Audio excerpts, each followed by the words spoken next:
Hi everybody, this is Ayodeji Awosika, Ayo for short. Welcome to my YouTube channel. I've been meaning to do a YouTube channel and a podcast for a long time. This is going to be the first video of the YouTube channel, but soon I'm going to get signed up for iTunes, put together the podcast, have a new microphone, record everything at the same time, so stay tuned for that. For the first video on my channel, I wanted to talk about the idea of starting. See, people seem to have this misconception that, the journey from success is this super long slog all the way through. What they don't realize is the beginning, the first 90 days, the first 6 months, the first 10 to 20% of the journey, that's going to make up for 80% of the entire process. Let me say that again in case I wasn't clear. The very beginning, the first 10 to 20% of any path, whether that's starting a business, becoming an artist or a writer, getting in shape, achieving a dream, switching careers, anything that's new to you, the process, the first 10 to 20% of it is going to account for 80% of your eventual success. And why is that? It accounts for most of your success because most people quit right away. Most people start a new blog and they quit in 6 weeks or 6 months. Most people start the routine for working out on New Year's and they're done in a month. 99% of people not only quit early, but they quit very early. That's why you should never worry about things like competition. Beating out the competition is simply a matter of making it past that 10 to 20% range, because that's where everybody falls off. If you can do something for 6 months, you're already in the top 25% of this new path or field. If you can do it for a year, that number goes down to like 10%. If you could do it for 5 or more years, then it's less than 1%. It's all of the top people that you look up to, all of these influencers and super big entrepreneurs and people that we all look up to, they just stuck it out for 5 years or more. But in terms of getting any traction at all to even get to that place, before you even think of getting to that 5 years and beyond, you just have to get started. You have to get over the initial hump, because the initial hump is actually where you're going to run into most of your problems, right? So let's take my story, for instance. I've been writing for about 5 years now.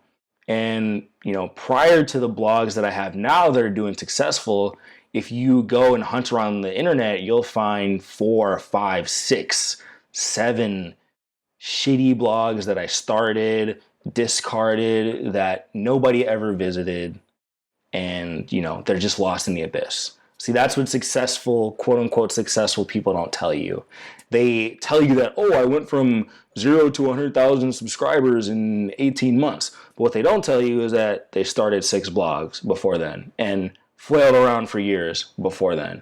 Started and stopped all the time before then. They just discount that shit. And then they only count the times where they really started to take themselves seriously, right?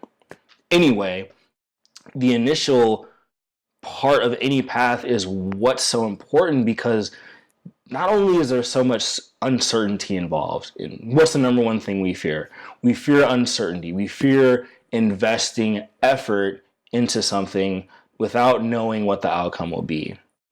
And we're afraid of that because, at least when you don't try, you get to have that excuse. You get to say, I don't know whether or not I could have succeeded. And you kind of almost get this weird kind of perverse satisfaction where you pat yourself on the back for having aspirations, right? But where the real fear comes in is when you do try hard. And when you try hard and it still doesn't work. When you put your effort in and you still fail. That is a feeling that is very hard to deal with. I'm not going to lie to you. I've been through it before and it sucks. But that's the number one fear you have. And there's another piece of the puzzle that's almost equal to, if not more difficult than dealing with that uncertainty aspect. In the beginning of learning how to do something, there's just so much you don't know. See, first you have the skills you think you need to know, right? So when I first wanted to become a writer, I was like, oh, I'll start a blog and I'll start writing and we'll see what happens, right? So I tried to put together this blog on WordPress.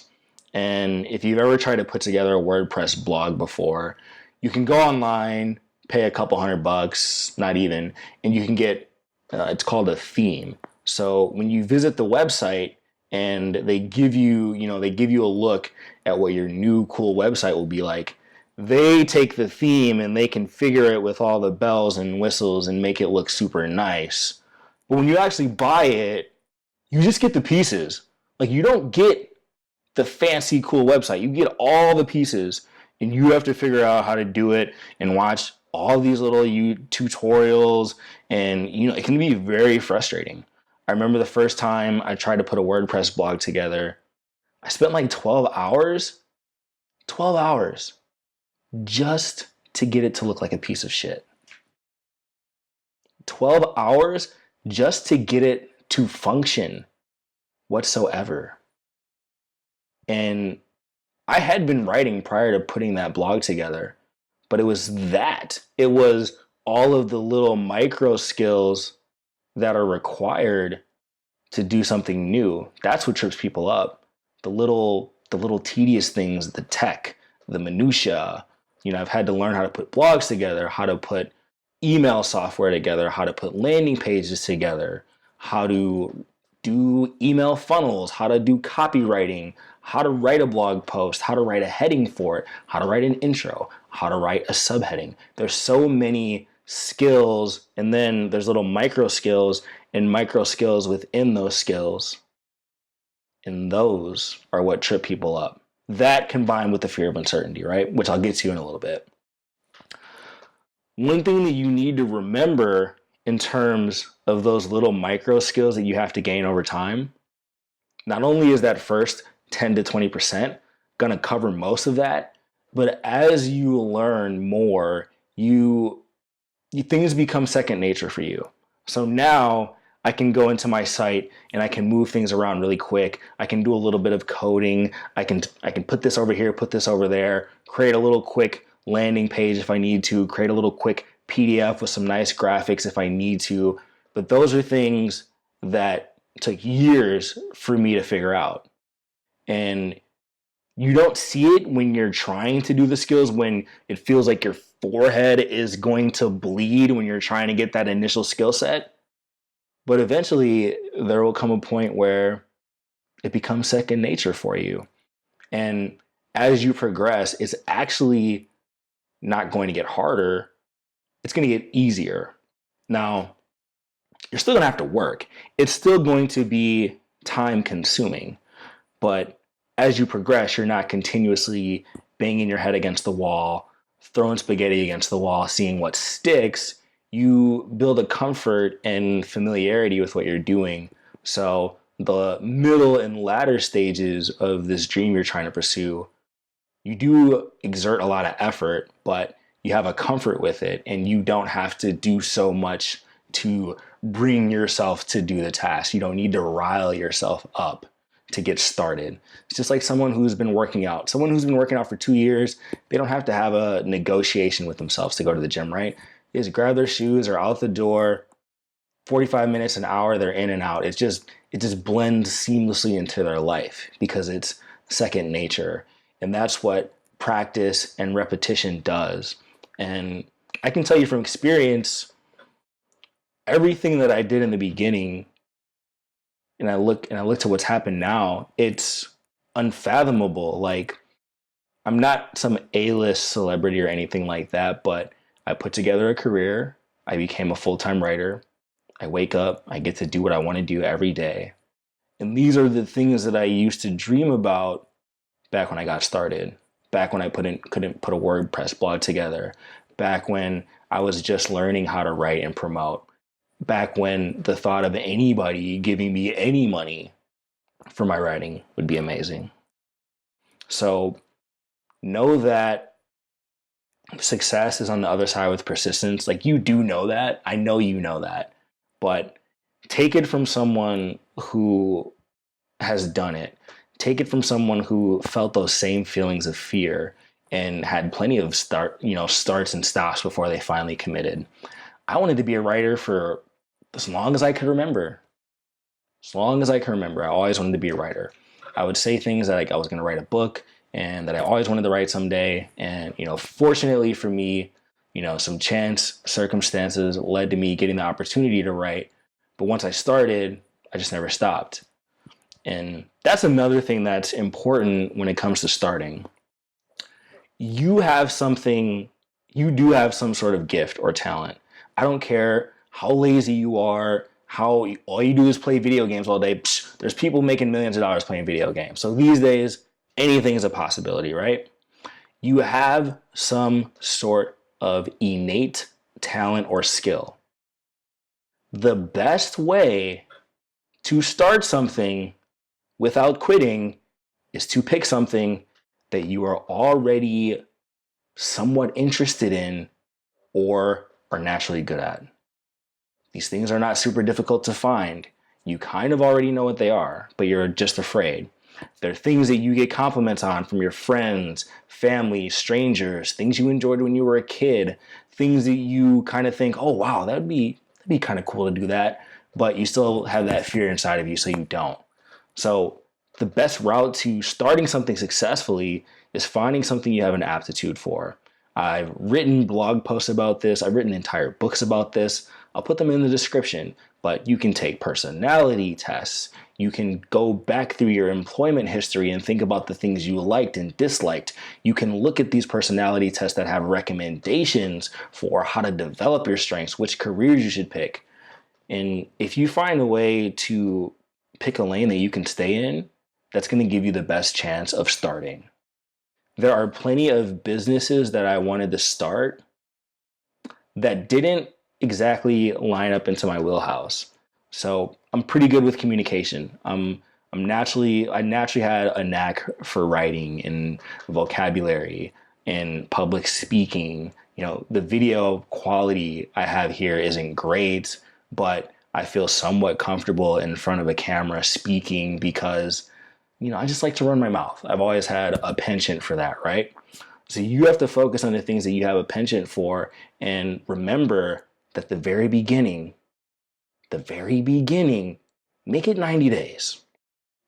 If you want to be a writer, just write something, post it once a day, once a week, whatever, 90 days. If you want to start a little online shop, store, put your little products up, 90 days, 6 months. If you make it to a year, put your head down and grind for a year.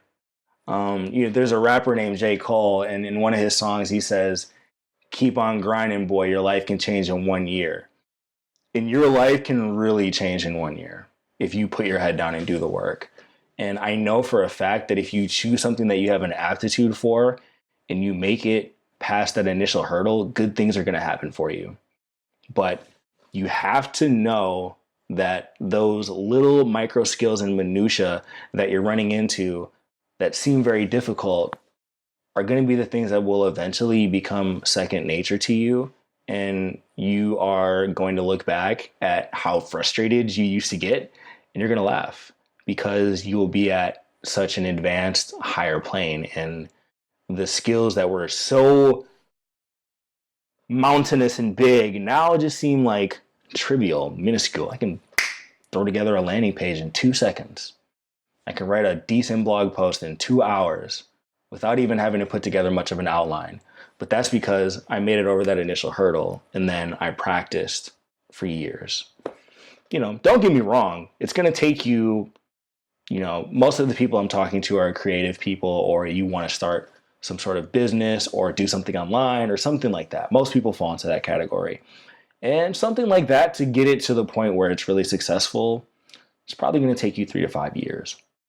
But if you can make it to that 6-month mark, you can settle in and you get over the initial hurdles. So you have to do that first, and you have to put away the big dreams. You got to put those over here. Fortunately for me, when I started, a friend of mine simply asked me to write articles for his website. So I started writing, and I fell in love with writing, and then that led to me looking into possible avenues to make it into a career. I'm pretty thankful that I actually didn't come across those build a 6-figure blog in 6 weeks or 6 seconds. I didn't know about any of these kind of get rich quick blogging schemes that people had. I just wanted to write. And that passion, driven by doing something I had a natural talent, knack, and penchant for, led to me sustaining myself over that initial early period so that I could begin to learn more advanced things and continue to work hard, but again, not have to bang my head against the wall. So earlier, I talked about another thing that we deal with a lot: uncertainty. The biggest comment I get is, well, I don't want to try doing this and waste my time. And with all objections, usually the first thing that comes out of people's mouth is a lie. You're not afraid of wasting time. You're not. Because you waste time on things where you know what the outcome is going to be. When you watch Netflix, you're definitely going to get that mental escape. That when you go out to drink with your buddies, you're definitely going to have a good time, lower your inhibitions, forget about life for a little bit. That when you eat that cheeseburger, it is definitely going to taste good. So you will spend time, you will waste time on activities where you know what the outcome is going to be. Does that make sense? So it's not about wasting time. It's about trying and failing. That's the number one thing you're scared of. And the reason why it hurts so bad is because when you really try something, when you really put something, your full effort into it, right? Blood, sweat, and tears, and it still doesn't work out, you can no longer use that excuse. No, when you try really hard and fail, that failure, you take it personally. You take it as a sign of your character. You take it as a sign of your self-worth as a human being. Like, that's how deeply we respond to doing everything right and still failing. It does not feel good. But the way that I looked at it, especially when I started to settle into a little bit of a groove, was realizing that, life is going to dole out a form of pain one way or the other. You cannot escape pain. You cannot escape heartache, feelings of discontentment, sadness, malaise. You can't avoid it. So it really comes down to having that conversation about which type of pain you're willing to endure. So the pain of trying and failing, it hurts. It hurts. I've tried to create products that have gotten 0 sales. That shit hurts. It makes you want to quit. Believe me, I've been there. But at that point, I had already gotten some traction. I had a major failure, but I could see the bigger vision. And what was that bigger vision? Contrasting the pain that comes with the blows of failure and the pain that comes with living a life well below your potential and kind of just running the clock and doing shit you don't want to do and always having that nagging feeling inside, like you could be doing more. You can feel it eating at you. And you can push it down. You can push it down with a nice job that helps you get a nice new car and a nice new house and a nice new suit and a nice new belt. You can push that feeling down with, fond feelings of fun and love with family and friends. Those are great feelings. You can push down those dreams far enough to where you can barely notice them. but they're still there. You can still hear them. You can still feel them nibbling at you. You can still feel that sense of just dullness. That sense of, your life is like, it's like the movie Groundhog Day, where you're just waking up over and over and over again, doing the same shit. You wake up, get your coffee because, what you're doing that day doesn't excite you enough to wake you up. So you have to jack yourself up with caffeine. And then you go drive 30 minutes to work, look around the highway. There's a bunch of other people scowling, not wanting to go where they're going. And you get to work, and, the thing about work is you know what to expect, right? So there's comfort in that. But then if it's not something you're engaged with, chips away at you a little bit. Studies and surveys say that the vast majority of people are dissatisfied with their jobs. The vast majority. So I just looked at those options, and I remembered those dreams I had when I was 14, shooting the shit with my friends, telling them that I was going to start a business, become a writer, do all this stuff. And I wanted to be that person. I just did the equation in my head, and I realized that, a short-term sacrifice was better. At least when you try really hard and fail, and you pick yourself back up again, and then you fail again, and then you put in your 3 to 5 year kind of prison sentence, grinding towards your dream where it's not really paying off, then it pays off. And then the price that you paid for that is just that 3 to 5 years, 3 to 5 years of the grind, and you're still gonna continue to work on your passion, but you're not in the destitute, frazzled mode that begins any new journey. You're there, and you paid your 3 to 5 years. I'd rather pay my 3 to 5 years to get some traction than to pay 50 years of the rest of my fucking life. Sorry for being vulgar, but you gotta really put that into perspective, and you have to use your pain correctly.